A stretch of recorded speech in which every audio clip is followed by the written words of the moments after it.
YouTubers, and welcome to a brand new exclusive episode of Chillin' with the Pool. I'm your host with the most, Pirate Master Deadpool Supreme. And before we go any further, I'd like to say season's greetings, Merry Christmas, Happy Hanukkah, Kwanzaa, and to all the festive holidays celebrated around this time of the year. Anyway, if you're new to the channel, like I said in the description, please be sure to leave a like, share, leave a like, smash the subscribe button, and ring the notification bell for any updates on videos yet to come. Alright, given that this is the season for giving, I decided to give you guys a very special episode. And what better way to light up the season than with the very own Bringers of Light, the Green Lantern, the animated series. That's right, featuring Kilowog, Hal Jordan, and the Red Lantern recruit the sword's pointing at, Razor. That's right. You'll notice that Aya is missing from the cover of this. That's because in this form she's still on the Interceptor, which you can clearly see down below in the bottom left-hand corner. This is basically the second volume of a series of tie-in comics that are relevant to the show. And I also really do like that when a series tries to, when comics tie in with the main series, and it feels the stories in themselves feel like extended episodes from the series, so that way it feels like it's still going on, and makes the series, that much longer. I mean, some of them do add relevance to other plots, but others are just, fun. See what the Green Lantern, what Team Lantern does in between episodes. It's kind of pretty cool. Anyway, without further ado, let's get started, shall we? As you can tell here, this is Team Lantern all in a nutshell. The one on the left, for those of you who don't know, the human one is Hal Jordan, the big guy is Kilowog, the Red Lantern, the reformed or redeemed Red Lantern is Razor, and of course the machine or humanoid android is Aya. And you'll notice that if you have watched the show, that these two have a very potent sense of chemistry. They're pretty much like the Wanda and the WandaVision of DC, but pretty much done. It's so similar, yet so unique. A very rare contrast in the world of comic books today. The first story brings us to an uninhabited world that was destroyed during a Red Lantern rampage. You'll notice here that the artwork has tried to keep very consistent with the three-dimensional art that they've tried to establish within the TV show itself. So that's why some of the angles kind of feel a bit too smooth and soft and everything. But if you can get past that, then it's pretty much no different from that on the show. Hal Jordan basically jumps ship and tries to help out this little girl who he thinks is in need, and is in dire straits due to the Red Lantern invasion. So as you can see here, they are cornered by the likes of the Red Lantern hordes. This is Elias Zox that you've seen on the cover, and of course this hornless ram/demon incarnate is Atrocitus, the founder and leader of the Red Lantern Corps. Hal tries his very best to fend them off, but to his surprise and a revealing twist, as it turns out, it was all just... there he gets his hey. Yeah, anyway, the real twist comes in is that it was all an illusion projected by this little girl herself. Turns out she's not really she's not really an organic life form. She's actually a sentient holographic computer that's meant to project the planet's recent history as such. And as Aya states, she would be closer in species to her species to be a synthetic android than she is an actual human being. And such like that. Let's see here, detective. Yeah. Okay. When they try to take her back to the Interceptor, Razor does. It's because due to his former affiliation with the Red Lanterns, the girl turns into a cybernetic killing machine, pretty much like a Transformer, but with tentacles. So yeah, it's pretty much just that. And you have destroyed this place. We reached out in peace, but you have destroyed everything. Then you left us no choice. So yeah, I pretty much would not want to cross paths with someone like her if you piss her off.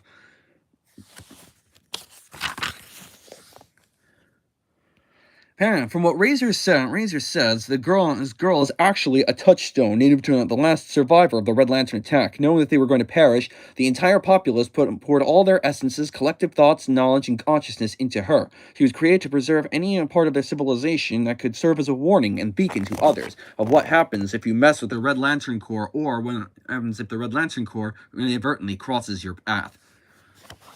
They do try to bring her to safety. Unfortunately, because of her duties as a touchstone, she can't leave the planet. So they are sadly forced to leave her behind. So after Razor surrenders his Red Lantern power, she returns back to normal and stays tethered to the statue. Hal doesn't want to leave her behind because he believes it to be cruel and unusual. But Aya explains that it's not cruel. This is what she was created. She was the purpose. Her purpose was to tell the story to any wary travelers passing by. But unfortunately, they have no choice to leave her behind. It's very sad to have them to leave her behind, but she was indeed created for a purpose, as a touchstone to alert any wary travelers of what the Red Lanterns did to planets like these. The next one basically involves Zelia Zox concocting a science experiment behind Atrocitus's back. Yeah, and as you can tell, Atrocitus most likely is not really happy. It's like, so yeah, you can tell that these it's pretty normal for the Red Lanterns to really not get along, because like Superman said, the Red Lanterns can be very, very touchy. So Zelia Zox decides to concoct an experiment to pay Razor back for abandoning them. So he creates a special armored android. Right. Once they are being fired upon. Okay, anyway, before they're being fired upon, this very line of dialogue, Hal exchanges this very funny line of dialogue. They're dealing with a hostile UFO. Razor's like, UFO? On Earth, it's an expression for unidentified flying objects. Usually refers to alien creatures. Aliens? You mean like the entire Green Lantern Corps, as well as the entire Red Lantern Corps?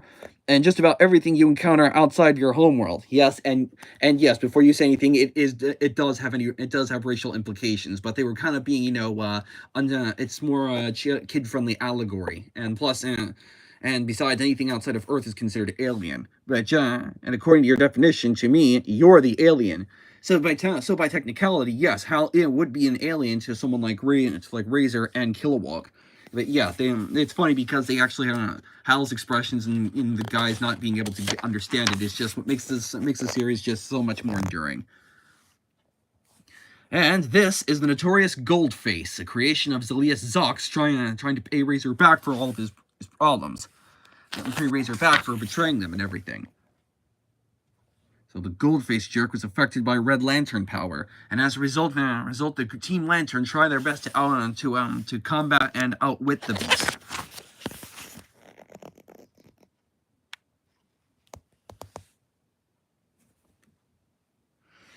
But like most of the Red Lantern stories you're going to encounter, this is where the real twist comes in. He wants Razor dead. No surprise, considering Razor is not really much of a people person. But, as it turns out, Goldface here is actually from Razor's wiped-out homeworld called Volkrieg.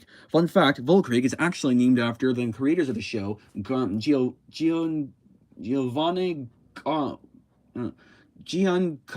Valupe. I'm sorry if I mispronounced the word right and everything.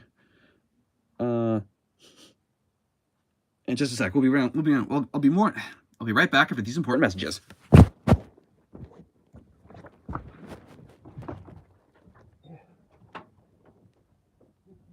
Hey, Mom?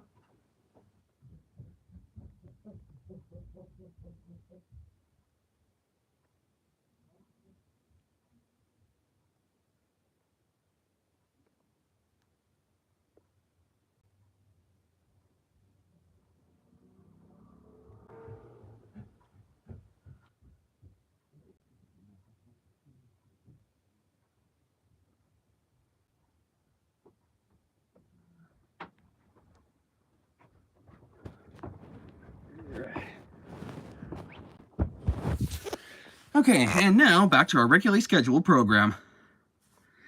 Anyway, the name Volkrieg actually descends from Giancarlo Volpe. I have not. Sorry if I mispronounced the name. And Krieg, Jim Krieg.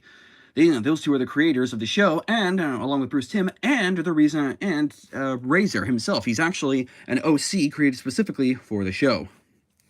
So yeah, just a little bit of thing like that. Okay, yeah, and also Goldface attacks Razor to pay him back for just for wiping out their entire civilization. Let's talk to each other. There is no time for talking. I will destroy you and everyone else. So basically, Kilowog and Hal tried to think of a plan. And Golden, but here's where the really real kicker comes in. The worst part is they used to know each other. And as Razor points out, Taj, which Taj is actually Goldface's real name. Real name. They used to. He is actually a former Volkrigan himself, just like Razor here. I know, like Razor's face suggests. Dun dun dun. Yep. All he wants to do is just try to save his own family, save his family by attacking them. He doesn't really want to, but because of Razor's actions regarding allying with the Red Lanterns, who in this reality is playing is evil conquerors, he feels like this is an attack against him.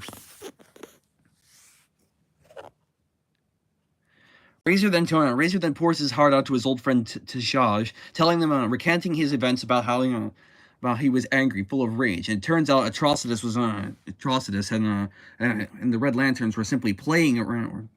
Let's see. Oh yeah, had conquered their home planet by setting their warlords against each other, creating an atmosphere of destruction, chaos, and hate. And sensing Razor's potential as a Red Lantern, Atrocitus was the one who slayed his precious Lana, and that's why he wanted Razor so bad, because he was the most potential. There's nothing, Razor. If it means your friends and family know exactly what happened, it's like we're the only. Turns out that these two are the last surviving members of their entire race. So no pressure, right? It's like anyway. Given the Red Lantern's history, they tend not to leave any survivors. If they do, the odds of them leaving survivors are very slim to none. So even though Taj pauses for a minute and then just resumes his vendetta against Razor. As it turns out, their attack was actually planted down.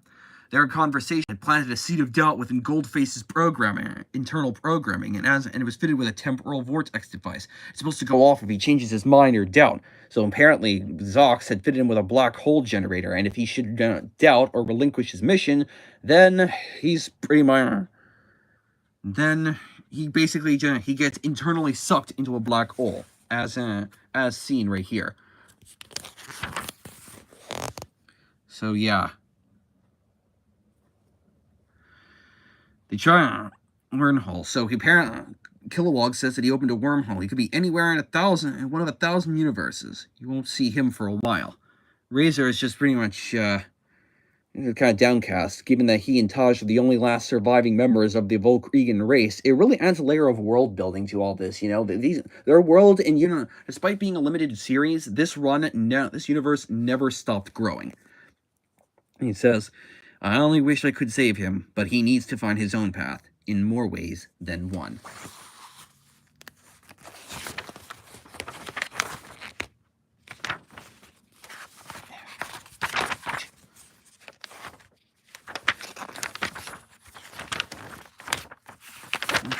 Oh yes, this next one before we close off is basically one of my favorites of the story. It's called The Hammer and Nail. Basically, Hal ventures to a distant planet to answer a distress call. The girl, he uses believe it or not, he uses this dreidel to apprehend the bad guys and help this young girl who had twisted her ankle from the riders. Her name is Maccabee. Her father is Matthias, leader of the Hammer tribe. As a result, the men who were chasing them were lizard riders. They were holding her parents and their prisoners hostage. So while Hal's answering the distress call, Razor, Kilowog, and Aya are basically accessing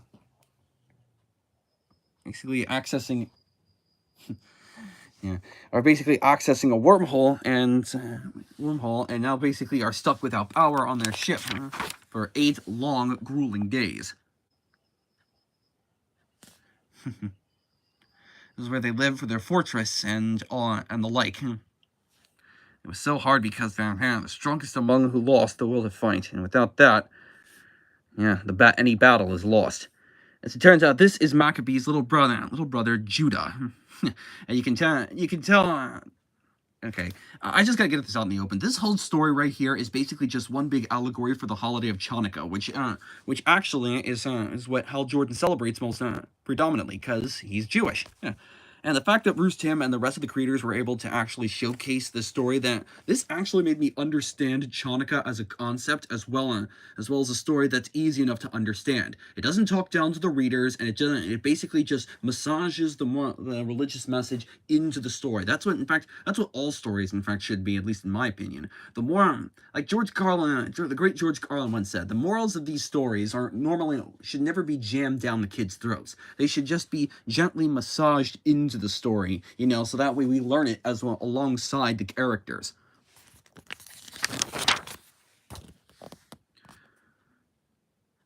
And everything. So basically, Hal has to spend 8 days on a 8 days on a planet with his ring's energy power level decreasing by the day and by the hour. So he basically has to rely on his wits alone. And without the ring, he can't not only talk to them, he won't be able to breathe properly. So as a result, Hal ends up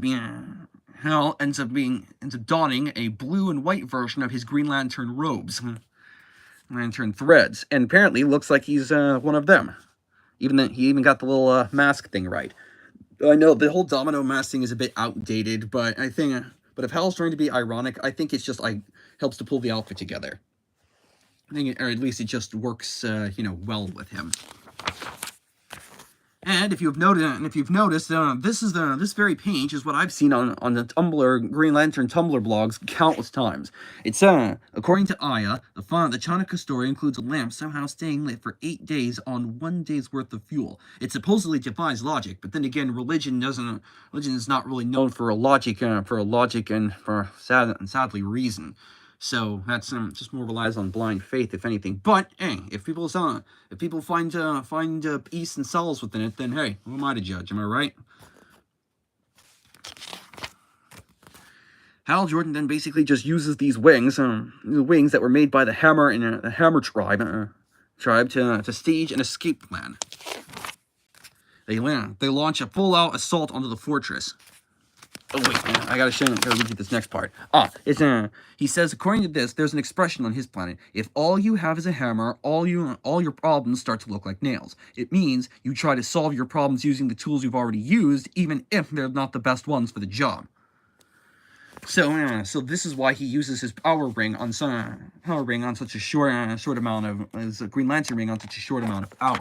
I think that actually does pretty well for this. So yeah, anyway, they stage a coup, and they pretty much launch a full-scale assault against the nail invaders, or something of the like. And it turns out Razor and Kilowog were actually eating latkes for their rations. Can you believe that? He says, I don't know how your ring lasts so long. It reminds me of that Earth story with the light that burned 8 days instead of just 1. It's like, oh, you mean Chanukah? So yeah, it just goes to show that Hal Jordan is canonically Jewish. So there's that. And by the way, he leaves his blue Hammer tribe uniform for Judah as a Chanukah present. Can you believe that? It is just so cool.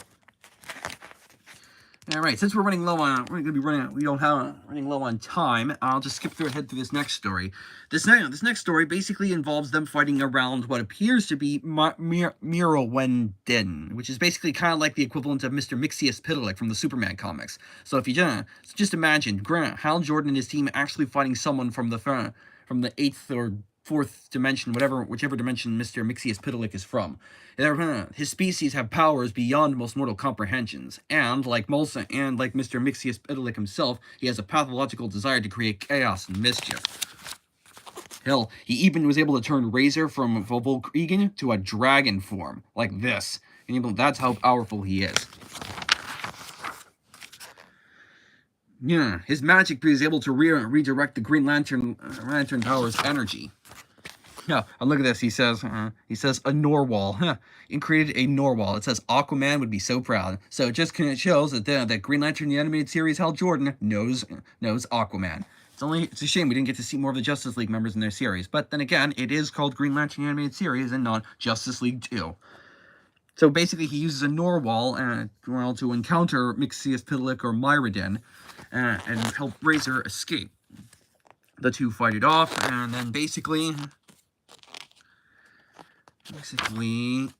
oh yeah, it turns out that he was able to turn all the other Red Lanterns into basically their versions, their gargoyle-esque dragons.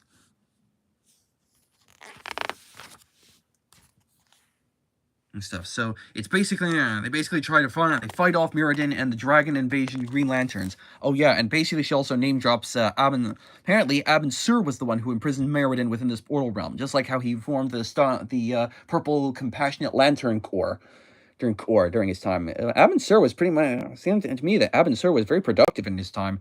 He said he was turns out that he was Hal Jordan's predecessor to the Green Lantern ring. They fight off as much as they can.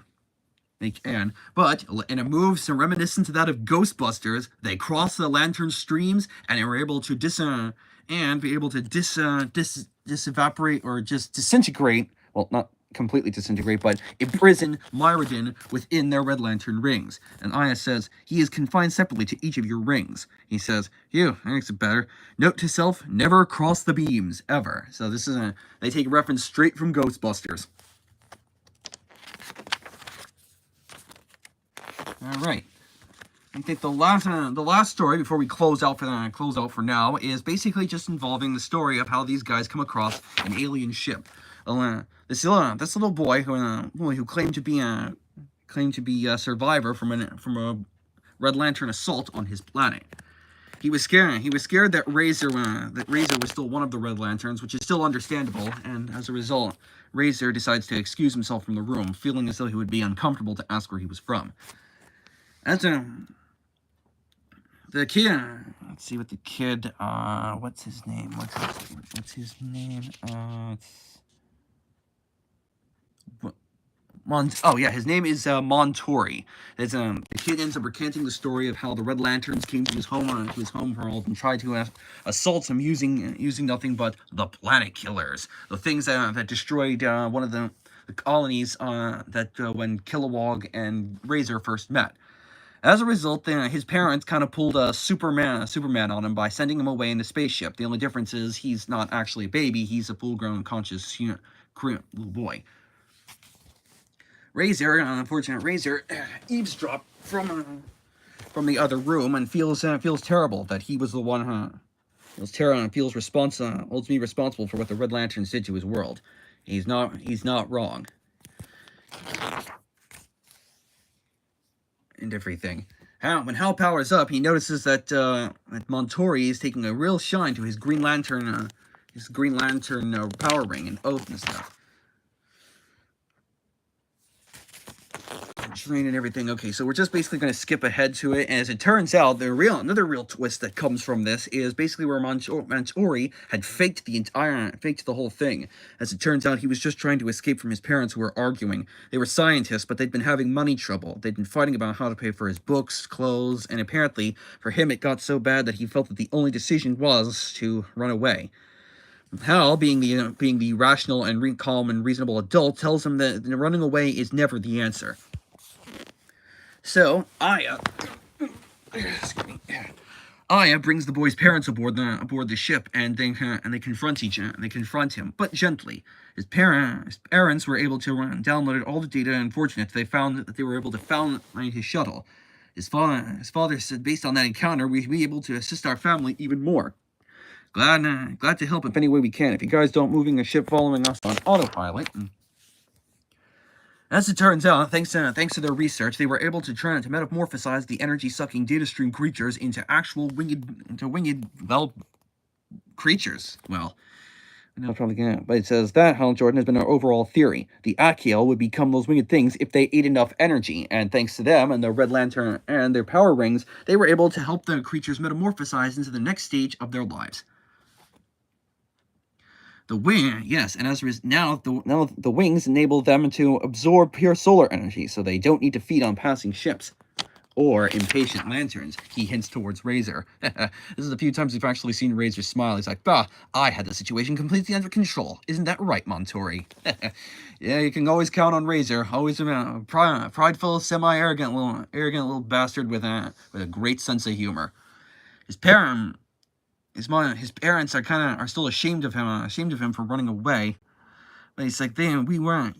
We were having trouble raising money for our research, but that's when our data shuttles and lantern. And now that we have the data from the Green Lantern shuttles, they should have no problem getting the funding they need. They won't. Right? And here's where this really comes into place. Their mom says, we may still fight from time to time, but they never doubt. But the only thing that remains unshakable between them is the love they have for each other and their son. And of course, the Montori would be grounded for quite some time following their return home. And Hal's like, grounded sounds like a great way to teach someone a lesson about leaving without permission. Who on this crew might deserve that, I wonder? And Razor gives this whole guilty kid with his hand in the cookie jar like face, says, if anyone needs me, I'll be in my room. Yeah, it's pretty funny. I'll skip ahead to this. The other story is kind of just regular. You'll have to read that story for yourself. But yeah, basically this and that's Green Lantern the Animated Series Volume 2. Yep. This story is a must-have for all Green Lantern the Animated Series fans, like I am. These stories really feel like they could have been made into actual episodes, but they just wanted the overarching and didn't want to interrupt the flow from their already overarching story, so they just made these little tie-in ones. I know that if you remember on this channel, I've also uncovered the one featuring Lobo and the Shadow Creatures, that one that manifested into Carol Ferris's form. So yeah. So, like I said, if you're a Green Lantern the Animated Series fan, you feel free to pick up a copy like this on Amazon or wherever your local comic book store or wherever comics are sold. All right, ladies and gentlemen, we're just about out of time for this episode. Be sure to tune in next time for another all new exciting episode. Could be Marvel, could be DC, who knows? The possibilities are endless. So, on behalf of everyone here at Chillin with the Pool, we wish you all a very Merry Christmas, Happy Hanukkah, Kwanzaa, and whatever holidays you guys tend to celebrate around this time of the year. Until next time, true believers, Excelsior!